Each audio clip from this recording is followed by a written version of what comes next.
जी, तो हमारी तीसरी वीडियो में खुश आमदीद। आज की हमारी तीसरी वीडियो जो है वो है रन टाइम एरर। अच्छा, रन टाइम एरर पहले जो हम दो किस्म के एरर डिफ़ाइन कर चुके हैं उन सब से हट के है। मतलब आपको अगर मैं थोड़ा सा इसकी वजाहत करूं तो आपको लगेगा कि लॉजिकल एरर और रन टाइम एरर में कोई फ़र्क नहीं है, लेकिन इनमें वाज़ेह फ़र्क है जो मैं अभी बयान करना चाह रहा हूँ। रन टाइम एरर जब आप पूरा प्रोग्राम लिख लेते हो, उसमें किसी किस्म का कोड का एरर नहीं आया, मीन सिंटैक्स एरर नहीं आया, आपने जब उसको चलाया तो कोई लॉजिकल एरर भी नहीं आया। लेकिन रन टाइम एरर क्या होता है कि जब आप उसको आप चला के MT4 के अंदर आप जब उसको एग्जीक्यूट कर चुके अपने ये चल भी रहा है, लेकिन एक ऐसी लोकेशन पे थी कि 50 पिप के बाद जो करंट मार्केट प्राइस है उसके 50 पिप के बाद जो है उसको एक बाय ऑर्डर खोलना था।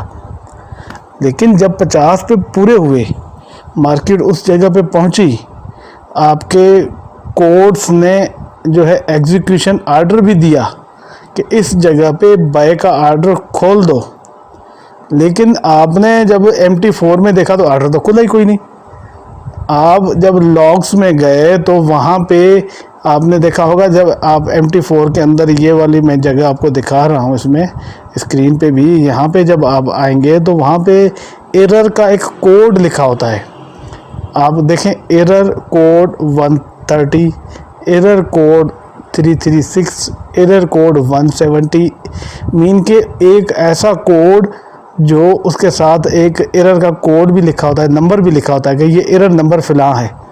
तो ये वाले जो एरर हैं इनको हम कहते हैं रन टाइम एरर। मीन के जब आप इसको चला रहे होते हैं तो ये एंड टाइम पे वो ऑर्डर एग्जीक्यूट नहीं हुआ, एंड टाइम पे वो ऑर्डर क्लोज नहीं हुआ, या कोई इसी किस्म का कोई भी एरर आ रहा है आपके काम के अंदर और वो इधर लॉग के अंदर आपको शो हो रहा है, तो उसको रिमूव करने का कभी एक तरीका है। मिसाल के तौर पे आपने एक ऑर्डर सेंड का कोड बनाया, कंप्लीट कर लिया। ऑर्डर सेंड जब हम कर रहे होते हैं, जैसे कि स्क्रीन पे आपको अभी ये नज़र आ रहा है, इसके अंदर हर चीज़ कंप्लीट है। अगर आपके सिंटैक्स एरर होता तो आपको शो हो चुका होता, वो भी नहीं है। लॉजिकल एरर भी नहीं है, मीन के आपने जो चीज़ें लिखी हैं वो 100% दुरुस्त हैं कि मीन के जैसा आप चाह रहे हो वैसा ही होगा।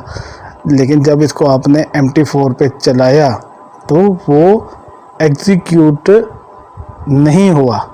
उस जगह पे एग्जीक्यूट न होने का भी कोई रीज़न हो सकता है। मीन के बैक साइड पे जो सर्वर है आपके सिस्टम से, तो वो हिदायत जो है या वो जो कमांड है वो एग्जीक्यूट होके जनरेट होके सर्वर की तरफ चली गई, लेकिन सर्वर ने उसको एक्सेप्ट नहीं किया और उसने एक रिटर्न में एक कोड भेज दिया। वो जो रिटर्न कोड होता है वो नीचे ये वाला आपके पड़ा हुआ है। उस कोड को देख के हम जो है MQL4 की हेल्प जो सीरीज़ है, यहाँ पे देखें, इसमें हम जाते हैं, यहाँ पे हम वो एरर कोड नंबर लिखते हैं तो ये आपके कोड का देखें पूरा डिटेल आ जाता है कि इस मतलूबा कोड जो है क्या वजह क्या हो सकती है। मिसाल के तौर पे आपने जो SL दिया है वो प्रॉपर सही तरीके से उस लोकेशन पे नहीं है, उस जगह पे SL लग ही नहीं रहा, तो वो एरर आ जाता है। TP आपने रखा, लेकिन वो TP इतना था कि वो आप लॉट तो सेल की थी, सेल का TP हमेशा प्राइस से नीचे आना चाहिए, लेकिन आपने TP रखा उससे प्राइस से ऊपर, तो वो ज़ाहिर बात है TP तो कभी भी नहीं लगेगा। जब TP नहीं लगेगा तो ये सेंड का ऑर्डर ही नहीं एग्जीक्यूट होगा। इसी तरीके से लॉट साइज़ है। लॉट साइज़ आपका जो अकाउंट है उसके अंदर आपको इजाज़त ही नहीं है। मिसाल के तौर पे आपने देखा होगा कि कुछ ब्रोकर लॉट साइज़ 0.1 की देते हैं, स्टार्टिंग लॉट साइज़। अब आपने लॉट साइज़ जो है वो 0.01 की रखी होती है, तो वो भी नहीं एग्जीक्यूट होगी।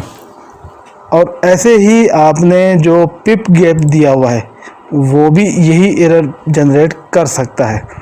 इस किस्म के जो एरर हैं, जब आप का ये रन हो जाए, सॉफ्टवेयर रन हो जाए चलती हुई हालत के अंदर जो एरर मौसूल हों, आपके स्क्रीन पे जो है ये की वजह से नहीं, बैक साइड पे जो सर्वर उस सिस्टम को जो हैंडल कर रहा है वहाँ से ये एरर हमें अगर रिटर्न होके आए कि आपने जो काम कहा था उसमें ये वाला एरर है जिसकी वजह से ये काम नहीं हो सकता, तो उस किस्म के एरर को दुरुस्त करने के लिए हम एक टेबल का सहारा लेते हैं। ये पूरी एक कोड्स की टेबल है, इसमें जितने भी कोड्स रिटर्न हो सकते हैं पॉसिबल वो सारे दर्ज हैं। आप नंबर एंटर करें, नंबर देखें, उसके सामने देखें कि क्या एरर है, वहाँ से उसको देखें कि वो आपको बता देगा कि स्टॉप लॉस की वैल्यू दुरुस्त नहीं है या पिप कैलकुलेशन जो है वो दुरुस्त नहीं है। आस्क और बिड के अंदर भी ये अक्सर प्रॉब्लम आ जाता है कि जो ऑर्डर आपने आस्क के ऊपर प्लेस करना होता है वो आप बिड लिख के प्लेस कर रहे होते हो तो वो भी नहीं होता।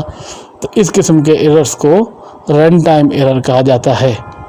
तो ये 3 किस्म के एरर हमने आज डिस्कशन किए हैं। 3 अलग अलग वीडियो मैंने बनाई हैं ताकि आपके लिए आसानी रहे। तीनों का डिटेल जो है डिस्कशन हो चुका है। इसके अलावा और कोई अगर इसमें एरर आ रहा हो तो उसका भी मुझे बताइएगा, तो मैं उसकी भी सर्च करके आपको बता दूंगा, क्योंकि लेकिन कॉमन जो एरर्स हैं वो इन 3 क्रेड्स के अंदर ही आते हैं। Thank you for watching. Channel को लाइक, सब्सक्राइब और वीडियो के कमेंट्स ज़रूर दिया करें ताकि ये हमारे लिए एक हौसला अफजाई होती है, हमें अगली वीडियो बनाने के लिए एक हिम्मत पैदा होती है। Thank you.